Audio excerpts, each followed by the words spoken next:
Sophomore year at WPI when I tore my ACL, and I thought that was it, but I actually tore my ACL, my meniscus, and partial of my MCL. What was really going through my head was that I probably shouldn't maybe be playing basketball.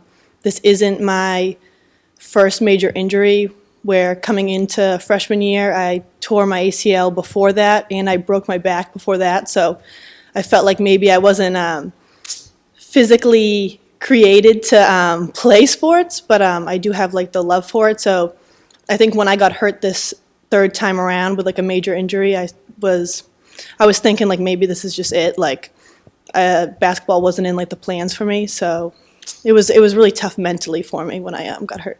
So when I finally got medically cleared right before my junior year, because this injury actually took a lot longer than my first ACL repair, so that was really frustrating.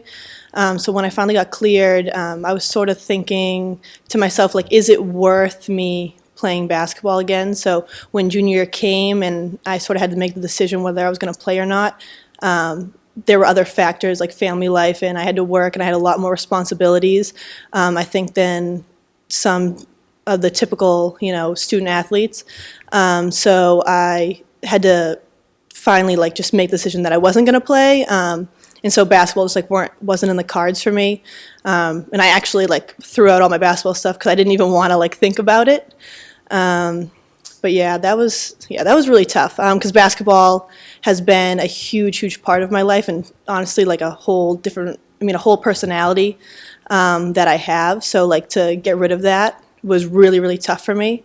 To watch my friends play basketball was great, and I kept up on all of them, and I loved seeing them succeed. That was great, but it was definitely at the same time really tough. I know going home a lot of the times from school, I think did I make the right decision? Did I know that was gonna affect me this way? Because it was really upsetting to not be out there. Like I said before, basketball has always been in my life, and it's always been such a blessing for me that it was super tough to see that, to go to games and to watch my friends do really well and know that I could have been out there, but almost my fear of getting hurt again has really stopped me, and other things, but mainly the fear to get hurt again stopped me. When the pandemic hit, and this January, what made me really want to play basketball again was that there was some things that happened in my personal life that almost made me flip a switch in my head that a lot of confidence came from that, those things that were happening in my life, and I realized that I should just go for whatever I wanted to do because I'm not getting any younger, and the things I want, they shouldn't be held back by the small things in my life that I might think is a big issue, but in reality it's not. So in January of this year, I sort of just did everything I wanted to do. And when, in terms of basketball, I started working out a lot. I was going to play pickup with both of my guy and girl friends all the time. I was constantly outside working out. So I sort of I don't know how to put it.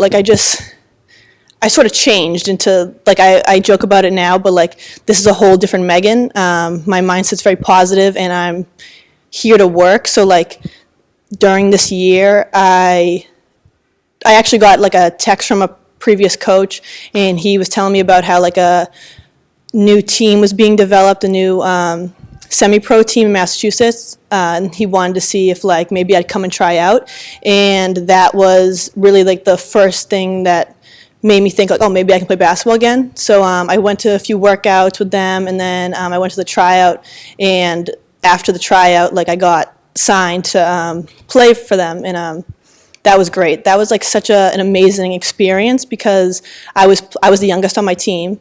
Everyone was older. They were either out of college or they were playing overseas, and I was the only girl that didn't play overseas or was out of college. And to play with these girls gave me so much more confidence because if I can hang with them and I can work hard and I can learn basketball from them, then I can do anything in a sense. And so then when the school year started, and I came in the first day, and I came to Clark, and I was like, oh, like maybe I should play basketball. And I was talking to some of the girls that were playing and some of the guys on the team, and I met the coach. And when I met the coach, I realized that I should be playing because I just like loved the way she talked about basketball, and I knew that maybe this should be the year that I just come back and play. So this year, being on this team and having to play like a whole new position I actually like the challenge. I haven't played.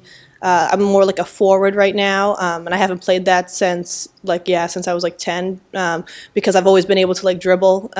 Being my height, I liked working at being a guard, so I rarely was at a forward.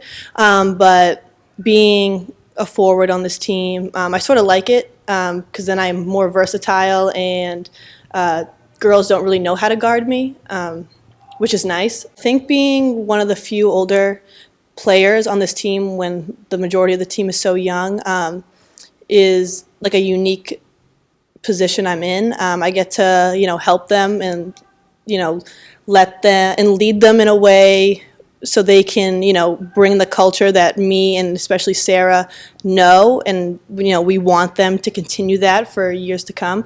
I think it's cool that I am so much older than them, because then there's such like a, they're teaching me new things and I get to teach them what I know.